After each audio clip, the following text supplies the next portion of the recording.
We call progress what our ancestors called survival. But what if the most effective therapists in history, those who truly understood the human mind, lived 39,000 years ago, armed only with red ochre and ancient wisdom?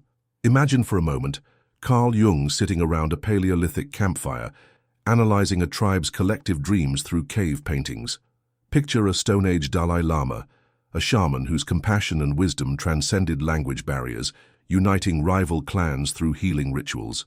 And consider the primitive L'Oréal, not a cosmetics company, but a sacred tradition of body painting that transformed individuals into divine beings, capable of healing ancestral trauma with pigments extracted from the earth itself. This isn't fantasy. It's the real story of how humanity's first psychologists, spiritual leaders, and artists created the foundations of everything we now call therapy, compassionate leadership, and healing art. Between 45,000 and 30,000 years ago, in caves we now know as Lascaux, Altamira, and Chauvet, something extraordinary was happening. The first Homo sapiens weren't just painting animals on walls. They were creating the first form of collective psychotherapy in history, guided by figures who combined the psychological wisdom of Jung with the spiritual compassion of the Dalai Lama, using pigments that functioned as the most powerful cosmetics ever created, not to beautify but to transform the human soul. Today you'll discover how these ancestral healers developed techniques we are only now rediscovering, and how their L'Oréal paintings were, in fact, medicine for humanity's collective mind. The first psychologist of humanity, the shaman of Kafze. At the archaeological site of Kafze in Israel, researchers discovered something that changed our understanding of the mental sophistication of early humans: 100,000-year-old ritual burials, where pierced seashells were placed on bodies as sacred adornments. But they weren't just decorations. They were symbols of a mind capable of processing abstract concepts like the afterlife, spiritual identity, and emotional healing. Imagine Ketu, a 35-year-old shaman from the Kafze tribe. He had no diplomas or office, but he possessed something modern psychologists took millennia to rediscover: the understanding that the human mind works through symbols, narratives, and collective rituals. When Amara, a young mother in the tribe, lost her son during an unsuccessful hunt, she entered a state we would now call severe depression. She stopped eating, talking, and participating in group activities. It was as if her soul had detached from her body. Ketu observed Amara for days, not with the clinical detachment of a modern therapist, but with the ancient intimacy of someone who shared every breath of the tribe. He noticed that she avoided looking at the sky, where they believed the souls of the dead walked. He noticed her hands trembled whenever she saw shells, which reminded her of her lost son's necklace. Instead of words or rational analysis, Ketu used the language the Paleolithic brain understood: ritual, symbol, and body art. During a full moon night, he prepared a mixture of red ochre extracted from nearby rocks, bone marrow oil, and sacred ashes. It wasn't makeup, it was psychological medicine. Each pigment had a meaning.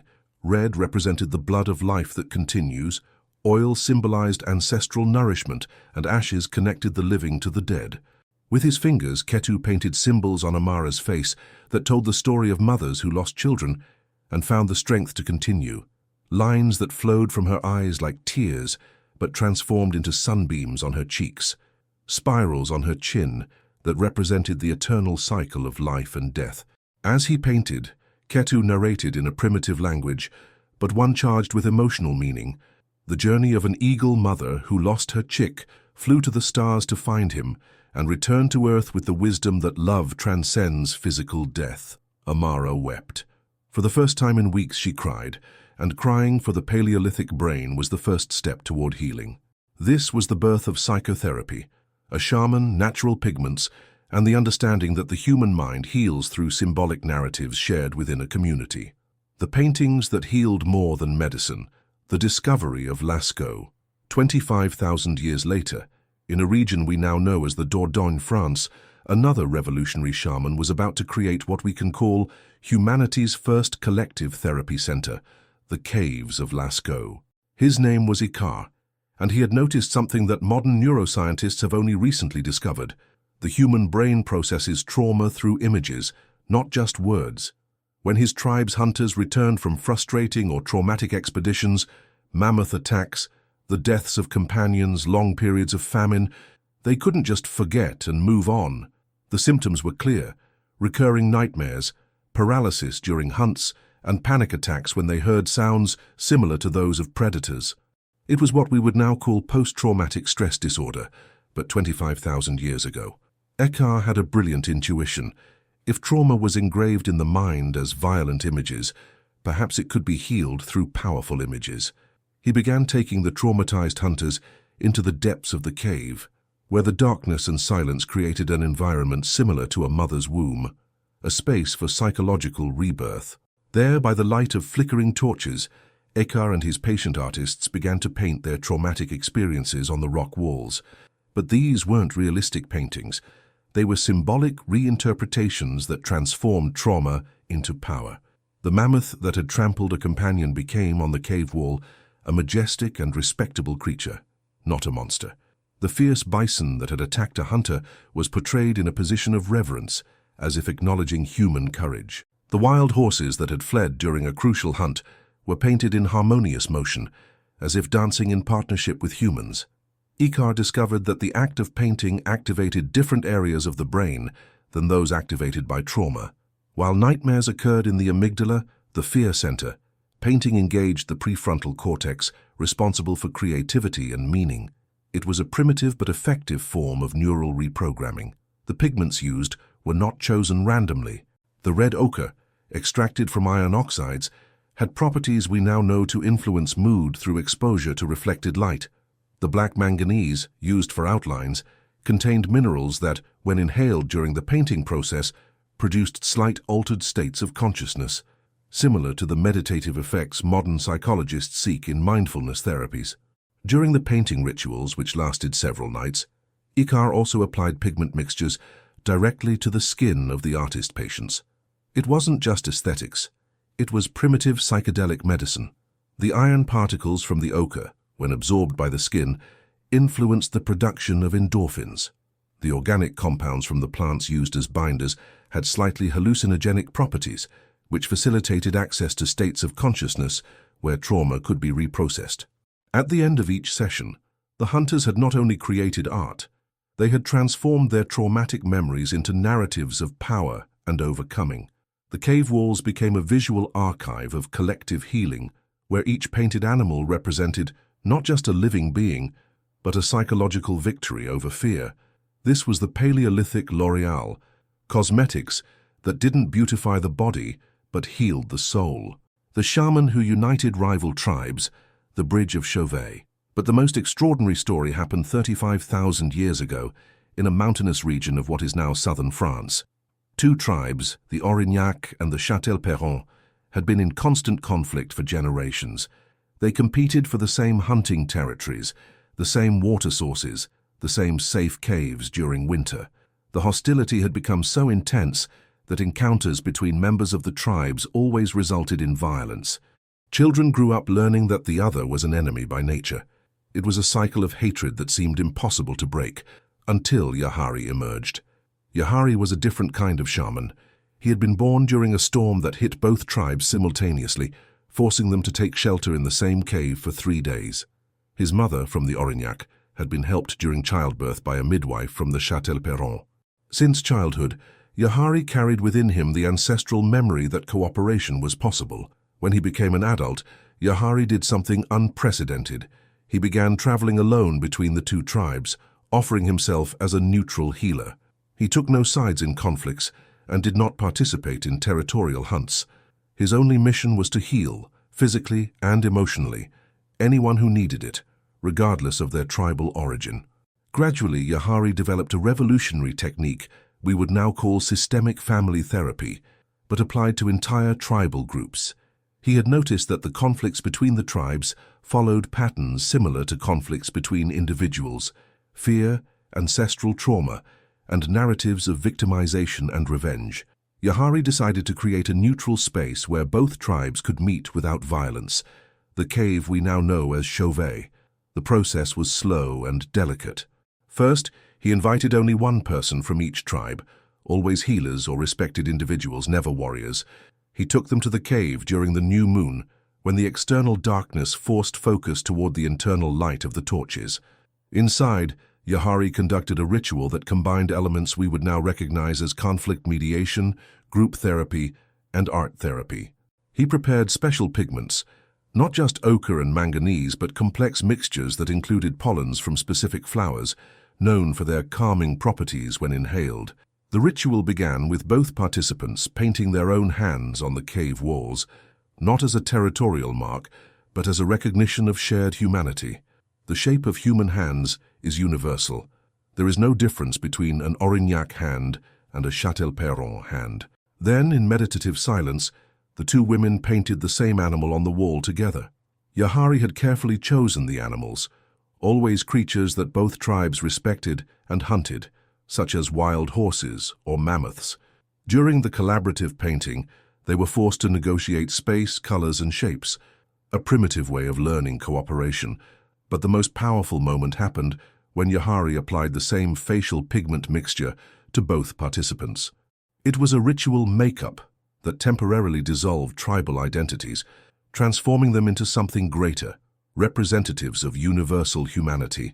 The pigments created patterns that mixed symbols from both tribes, geometric lines of the Aurignac, circular dots of the Châtelperron, into harmonious compositions that suggested diversity could be beautiful, not threatening.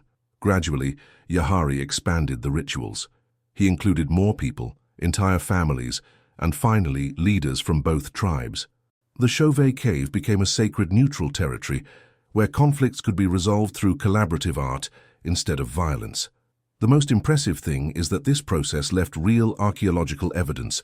In the Chauvet Caves, we find overlays of different artistic styles, suggesting that diverse groups worked together on the same surfaces. We also find traces of complex pigments that were not native to the region, indicating the exchange of materials between different groups.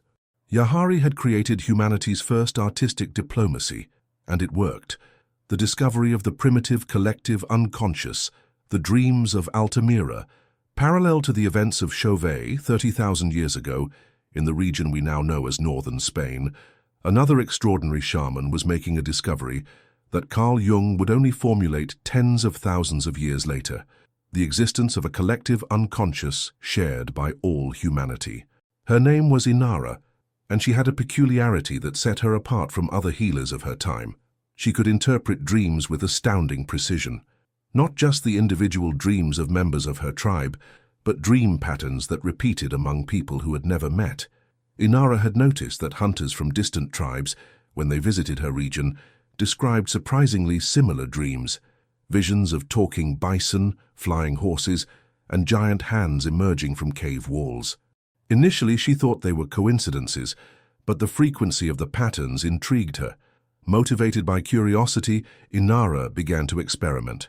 She developed a technique we would now call dream incubation, a process where she induced altered states of consciousness in groups of people, using specific combinations of inhaled pigments and controlled fasting. The pigments Inara used were extraordinarily sophisticated. She had discovered that certain combinations of mineral oxides, when burned and inhaled, produced states of consciousness similar to those that modern neuroscientists associate with mystical experiences and expanded creativity. The process took place in the Altamira cave. Inara would take groups of 8 to 12 people into the depths of the cave, where the constant temperature and absence of external stimuli facilitated deep meditative states. For 3 days, the participants consumed only water and a special paste made from roots with mild psychoactive properties. On the 3rd day, Inara applied a dream painting to the participants, special pigments mixed with animal fat, which were slowly absorbed by the skin. The chemical composition of this mixture included compounds we now know to influence the production of melatonin and serotonin, neurotransmitters associated with REM sleep and visionary experiences.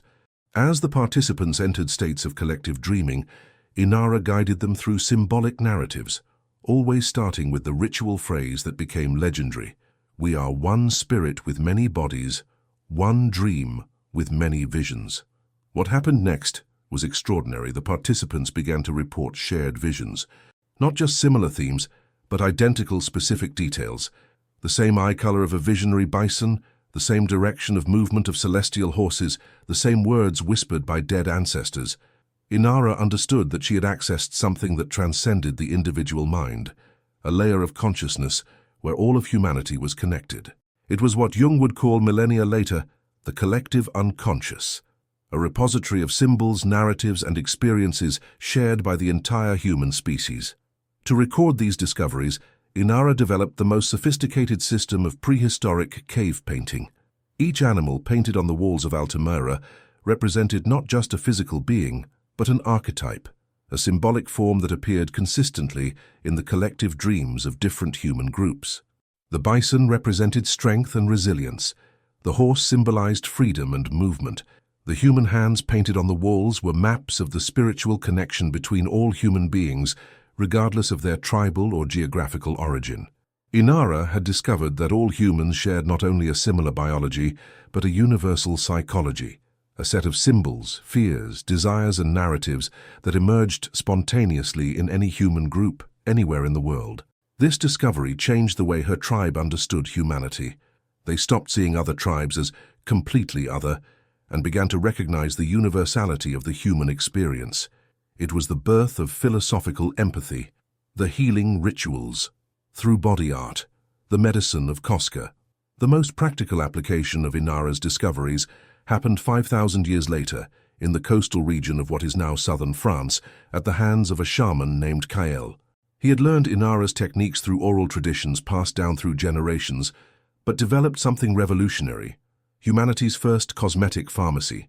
Kael had realized that different combinations of pigments produced specific therapeutic effects. It wasn't superstition, it was primitive biochemistry, based on thousands of years of empirical observation. In the Cosca cave, which was partially submerged by the sea, Kael established what we would now call a Paleolithic therapeutic spa. The high humidity of the cave, combined with the natural reverberation of the sounds of water, created an environment that induced deep relaxation, similar to the effects of modern sound therapies. Kael had catalogued over 30 different recipes for healing body paints.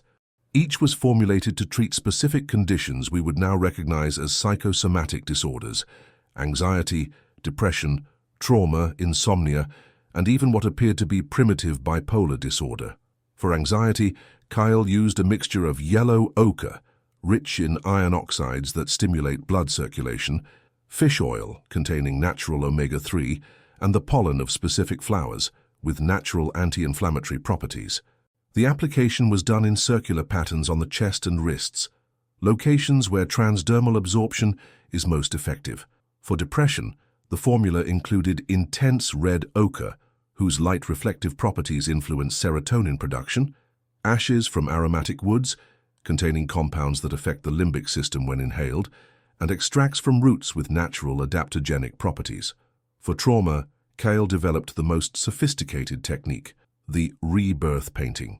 The patient was completely covered with a mixture of sacred clay, dark pigments, and essential oils, remaining in a fetal position inside the cave for an entire night.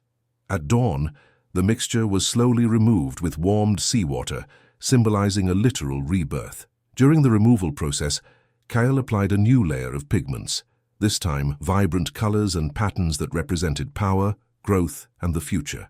It was a primitive form of psychological reprogramming through a change in visual identity. Most impressively, Kael had discovered something that modern neuroscience has only recently confirmed.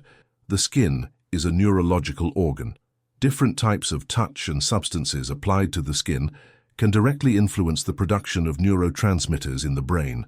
Kael knew that applying pigments with slow circular movements activated nerve fibers that reduce the perception of pain. He knew that certain temperatures of pigments, warmed in the sun or cooled in caves, produced different effects on the nervous system. He knew that the sequence of application mattered, first on the extremities to activate the peripheral nervous system, then on the torso to affect internal organs. The results were demonstrably effective. Members of distant tribes traveled for weeks to receive Kael's treatments. It wasn't quackery. It was primitive medicine based on empirical knowledge accumulated over thousands of years. Kael also developed collective treatments. During lunar eclipses or significant astronomical events, He conducted rituals where entire tribes participated in simultaneous body paintings. It was a form of community psychotherapy that strengthened social bonds and created a collective identity. These rituals left fascinating archaeological evidence. In the Cosca caves, we find traces of pigments applied not only on the walls, but on areas of the floor where human bodies clearly lay. We also find primitive application tools, brushes made from animal hair, bone spatulas, and mixing vessels with residues of complex compositions. Kyle had created the first L'Oréal of humanity, not a beauty company, but a tradition of transformation through therapeutic body art. Humanity's first beauty brand, the legacy of Aurelia. The culmination of all these traditions happened 20,000 years ago at the hands of an extraordinary shaman named Aurelia. She had been born during a time of great climate change, the end of the last ice age, when nomadic tribes were forced to adapt quickly to new environments and challenges. Aurelia realized that the techniques developed by her predecessors, Ketu, Ekar, Yahari, Inara, and Kale, could be unified into a cohesive system of healing through body art. She wasn't just a healer, she was a Paleolithic social entrepreneur. Aurelia traveled across the European continent, collecting the best techniques from each region. She learned from shamans in the Pyrenees how to extract pigments that changed color with body temperature. She discovered from alpine healers how to create paintings that glowed in the dark using bioluminescent fungi. She absorbed from Mediterranean sages how to combine aromas with colors to maximize therapeutic effects. With this accumulated knowledge, Aurelia established humanity's first cosmetic healing franchise. She trained disciples in different regions, teaching them not only the techniques, but a standardized set of symbols, colors, and procedures that ensured consistent quality. It was the birth of humanity's first global brand, not a product but a system of shared values. Wherever someone saw Aurelia's specific symbols painted on rocks, they knew they would find healers trained in her revolutionary techniques. Aurelia had created something that transcended individual medicine, a healing network that connected tribes across continents. Her symbols, golden spirals, blue wavy lines, red dots organized in fractal patterns, became a universal language of hope and transformation. Most impressively, Aurelia understood something we have only recently rediscovered. Beauty is not superficial. The application of colors and patterns to the human body deeply affects self-esteem, confidence, mood, and even physical health. She had transformed vanity into medicine. Her female disciples were not just healers, they were artists, psychologists, chemists, and primitive entrepreneurs. They developed hundreds of different products, each with a specific composition for different skin types, ages, climate conditions, and emotional needs.